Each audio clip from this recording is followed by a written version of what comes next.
Astrologer एकता अग्रवाल। अगर समस्याएं हैं तो उनका हल भी है। हमारे भारतीय ऋषि मुनियों ने हर समस्या का हमें समाधान बताया है। अगर सच्चे मन विश्वास के साथ हम किसी उपाय को लंबे समय तक लगातार करते हैं तो निश्चित ही हमें अपनी समस्या से मुक्ति मिलती है। तो आज हम चर्चा करेंगे कुछ ऐसे ही उपायों की।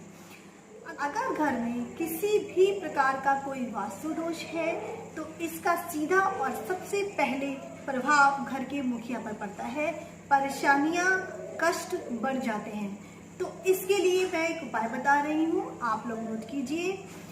घर के ईशान कोण में कांच के एक कटोरी में समुद्री नमक को भरकर रखें। नमक, समुद्री नमक जो होता है बहुत तेजी से नेगेटिविटी को सोख कर लेता है। उसको आप अपने घर के ईशान कोण में रखें। हफ्ते 10 दिन में इस नमक को बदलते रहें। वास्तु दोष बहुत हद तक कम होगा।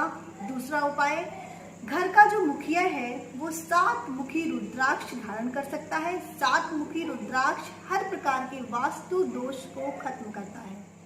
अब हम बात करेंगे दूसरी समस्या पर, जो है कपड़ों से जुड़ी हुई। कपड़ों को हमें सुबह सवेरे नहा के चेंज कर लेना चाहिए।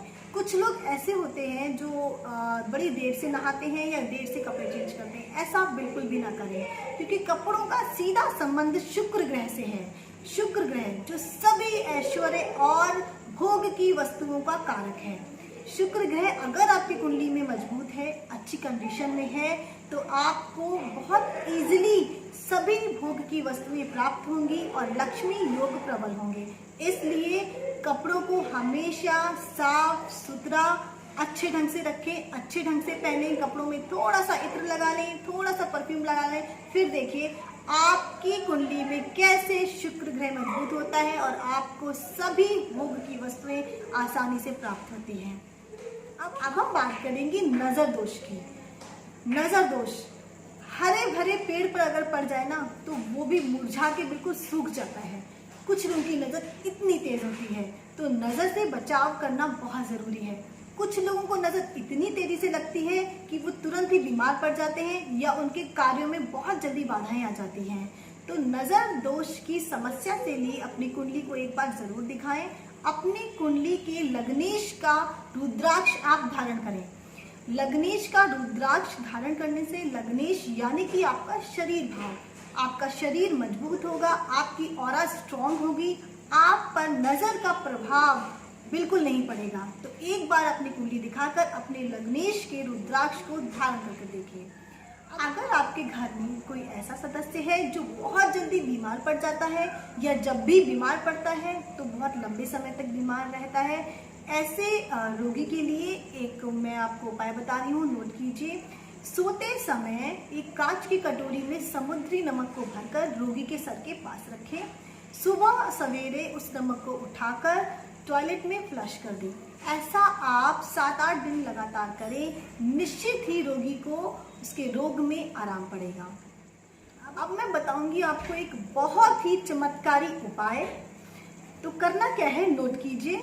कुंडली में किसी भी प्रकार का राहु केतु का दोष है या फिर जाने अनजाने कोई पाप हमसे हो जाता है, उसकी मुक्ति के लिए बहुत ही साधारण सा उपाय है। आप एक नारियल, ड्राई फ्रूट्स वाला जो नारियल होता है, उसको घर लेकर आए। नारियल को आप ऊपर से काटें। काटने के बाद शक्कर जो चीनी होती है उसको और आटे को मिक्स कीजिए। मिक्स करने के बाद उस मिक्सचर को उस नारियल में पूरा फिल कर दीजिए। फिल करने के बाद उसको किसी कलावे से बांध दीजिए। बांधने के बाद उस नारियल को आप एक पीपल के वृक्ष के पास ले जाएं, वहां पर उसको रखें। हाथ जोड़कर किसी भी गलती जिसका आपको पश्चाताप है उसकी क्षमा याचना करें, या जाने अनजाने जो आपसे हो गया है उसके लिए क्षमा मांगे। कुंडली में अगर कोई राहु और केतु से जुड़ा हुआ दोष है उसकी मुक्ति के लिए प्रार्थना करें। उस नारियल को वहां पर छोड़कर आए और ऐसा आप 5 या 7 शनिवार कर सकते हैं। आपको आपकी हर समस्या से निजात मिलेगा। तो इसी तरह की एस्ट्रोलॉजी और वास्तु से जुड़ी वीडियोस के लिए हमारे चैनल को सब्सक्राइब कीजिए। खुश रहें, स्वस्थ रहें। ओम नमः शिवाय।